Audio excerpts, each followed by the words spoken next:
আমরা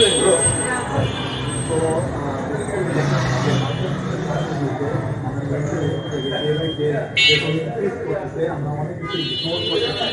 তো mental হেলথকে ignore করার কারণে আমাদের ওয়ার্ক লাইফে হ্যাম্পার করতে হবে, ফ্যামিলি লাইফটাকে হেল্প করতে। তো আপনার একটা পয়েন্ট অফ ভিউ আচ্ছা, মেন্টাল হেলথটা তো টোটালি ডিপেন্ড করে হচ্ছে ডিপেন্ড করে। দেখা যায় টিনেজার এক ধরনের প্রবলেম সাফার করতেছে, 25+ যারা মানুষও অনেক কিন্তু সেটা ইগনোর করা উচিত না। কিন্তু এইসব কনসাল্ট এইসব সব কিছু ইগনোর করলে কিন্তু এটা আরও বাড়তে থাকে।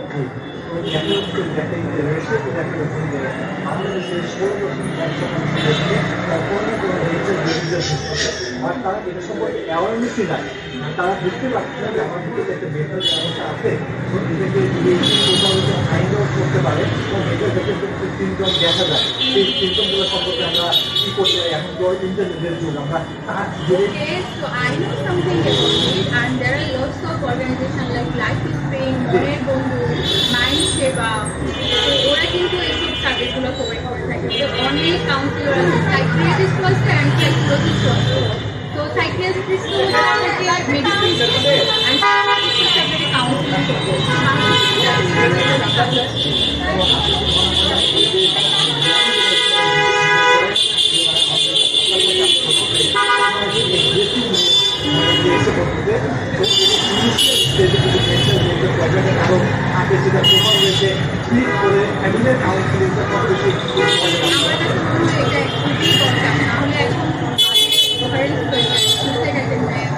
নিজের ভিতরে ভিতরে রেখে মানুষ অনেক বেশি সাফার করে। আর কিন্তু প্রথম থেকে একটু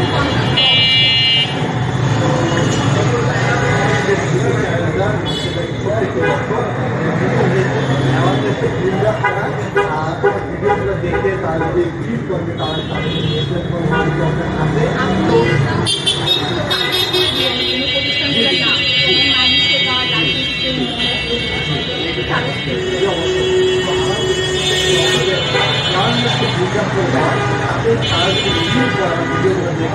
তাদের আশপাশে বা এদের ফ্যামিলিতে তাদের বন্ধু বান্ধব যে কোনো ধরনের মেন্টাল হেলথ কোনো ইস্যু থাকে তারা ওদেরকে প্রায়োরিটি বেসিসে তাদেরকে অনেক গুরুত্বের সাথে নিয়ে তার যে সাইকোলজিস্ট দেখানোর জন্য সেই অবস্থায় থাকে তাহলে তার সাইকোলজি দেখানো উচিত বা সাইকোলজিক্যাল কাউন্সিলিং পার্টটা যদি মানে মনে হয় যে তার যেতে দরকার তো সেই পার্টে যেতে পারে।